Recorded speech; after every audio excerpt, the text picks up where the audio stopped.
नमस्कार। सोचिए, Indian constitution में एक ऐसा पावर बटन है जिसे दबाकर केंद्र सरकार किसी भी राज्य की सरकार को डिसमिस कर सकती है। जी हां, आज हम बात करने वाले हैं इसी कंट्रोवर्शियल पावर की, आर्टिकल 356, और देखेंगे कि मणिपुर में इसे लेकर आखिर हो क्या रहा है। तो सवाल ये उठता है कि जब किसी स्टेट में कॉन्स्टिट्यूशनल मशीनरी फेल हो जाए तो ये आर्टिकल 356 आखिर एक्टिवेट होता कैसे है और मणिपुर की करंट सिचुएशन क्या है। चलिए इस पूरी कॉम्प्लेक्स पजल को पीस बाय पीस सॉल्व करते हैं। Welcome to mega mind academy, जहां हम इंडियन कॉन्स्टिट्यूशन और करंट अफेयर्स को सिंपल, लॉजिकल और एग्जाम ओरिएंटेड तरीके से डिकोड करते हैं। तो आज का हमारा रोड मैप क्या है? सबसे पहले मणिपुर की करंट सिचुएशन, फिर हम डिकोड करेंगे आर्टिकल 356 को, इसके बाद देखेंगे इसकी हिस्ट्री ऑफ मिसयूज, और फिर बॉम्बे केस का वो लैंडमार्क जजमेंट जिसने सब बदल दिया। फिर मणिपुर की 1 ईयर डेडलाइन का इशू समझेंगे और आखिर में इसे फेडरलिज्म के बड़े सवाल से कनेक्ट करेंगे। तो चलिए शुरू करते हैं पहले सेक्शन से, मणिपुर की करंट सिचुएशन।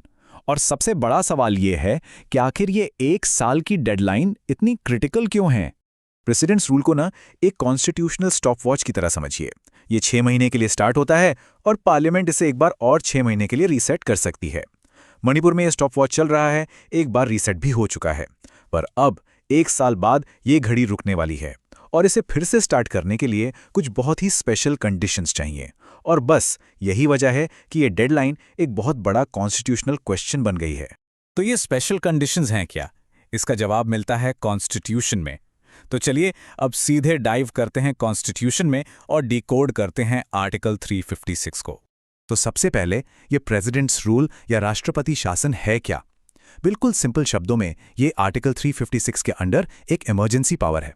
जब प्रेसिडेंट को ये फील होता है कि कोई स्टेट कॉन्स्टिट्यूशन के हिसाब से नहीं चल पा रहा, मतलब वहां की कॉन्स्टिट्यूशनल मशीनरी फेल हो गई है, तो यूनियन गवर्नमेंट उस स्टेट का डायरेक्ट कंट्रोल अपने हाथों में ले लेती है। अच्छा, तो इसे इंपोज कैसे करते हैं? देखो, इसका एक ट्रिगर होता है। ये ट्रिगर या तो स्टेट के गवर्नर की रिपोर्ट हो सकती है या फिर अदरवाइज का मतलब सेंटर को किसी और सोर्स जैसे मीडिया रिपोर्ट से भी पता चल सकता है। इस ट्रिगर के बाद जब प्रेसिडेंट सैटिस्फाइड हो जाते हैं तो वो एक प्रोक्लेमेशन मतलब एक घोषणा जारी करते हैं। पर बात यहीं खत्म नहीं होती। इस प्रोक्लेमेशन को 2 महीने के अंदर पार्लियामेंट के दोनों हाउसेस से सिंपल मेजॉरिटी से अप्रूव करवाना पड़ता है। तो जब प्रेसिडेंट्स रूल लग जाता है तब होता क्या है? एसेंशियली स्टेट गवर्नमेंट की सारी पावर्स टेम्पररीली फ्रीज हो जाती हैं। स्टेट का स्टीयरिंग व्हील सेंटर के हाथ में आ जाता है। स्टेट के लिए कानून बनाने की पावर दिल्ली में पार्लियामेंट के पास चली जाती है और स्टेट असेंबली को या तो सस्पेंड कर देते हैं या फिर डिसॉल्व मतलब भंग भी कर सकते हैं। यहाँ एक और इंटरेस्टिंग एंगल है, article 365।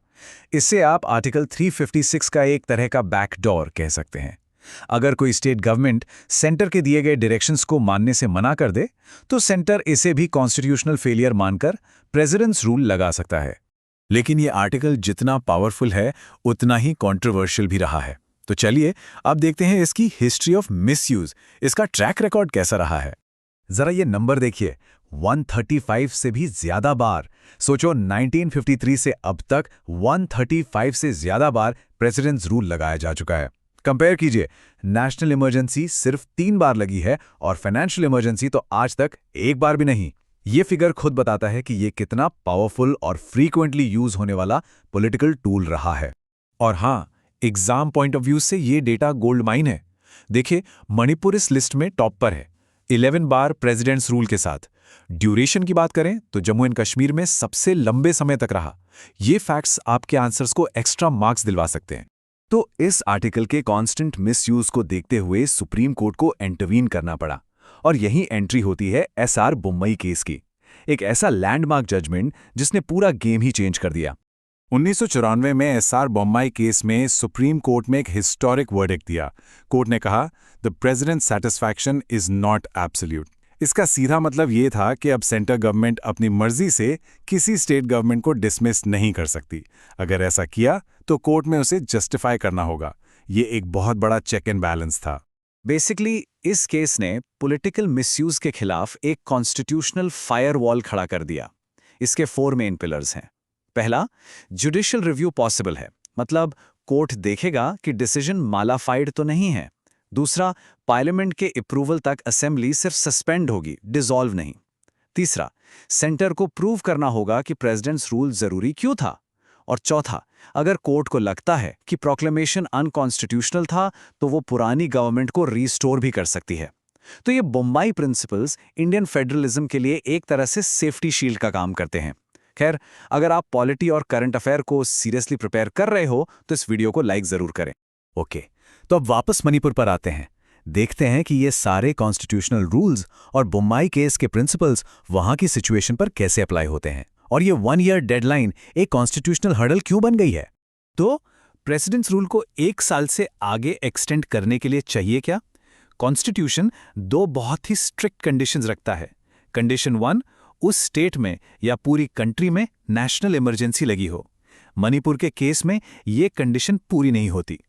Condition 2, election commission certify करे कि स्टेट में इलेक्शंस करवाना मुश्किल है। और सबसे क्रूशियल बात यह है कि ये दोनों कंडीशंस एक साथ पूरी होनी चाहिए। ये एंड है और नहीं, क्योंकि पहली कंडीशन यानी नेशनल इमरजेंसी वाली पूरी नहीं हो रही। इसीलिए सेंटर के सामने मणिपुर में एक बहुत बड़ी कॉन्स्टिट्यूशनल वॉल खड़ी है, and this is the biggest legal challenge right now. तो चलिए अब आखिर में इस पूरे इशू को बिगर पिक्चर से कनेक्ट करते हैं, इंडिया के फेडरल स्ट्रक्चर से। ये पावर और अकाउंटेबिलिटी के बैलेंस का सवाल है। तो इस पूरी डिस्कशन के की टेकअवेज क्या हैं? नंबर 1, आर्टिकल 356 एक एक्स्ट्रा ऑर्डिनरी पावर है एक्सेप्शनल सर्कमस्टेंसेस के लिए। नंबर 2, इसके फ्रीक्वेंट यूज ने फेडरलिज्म पर हमेशा सवाल उठाए हैं। नंबर 3, एसआर बम्बई केस एक वाइटल चेक की तरह काम करता है। एंड फाइनली, प्रेसिडेंट्स रूल को 1 साल से ज्यादा एक्सटेंड करने की बहुत ही स्ट्रिक्ट कॉन्स्टिट्यूशनल लिमिट्स। और अब एक सवाल आपके लिए, आपको क्या लगता है, आर्टिकल 356 का यूज इंडिया के फेडरल बैलेंस को प्रोटेक्ट करता है या वीकन? अपने थॉट्स कमेंट्स में जरूर शेयर कीजिएगा। और ऐसे ही एग्जाम फोकस्ड पॉलिटी एक्सप्लेनर्स के लिए मेगा माइंड एकेडमी को सब्सक्राइब करना मत भूलिएगा। नमस्कार।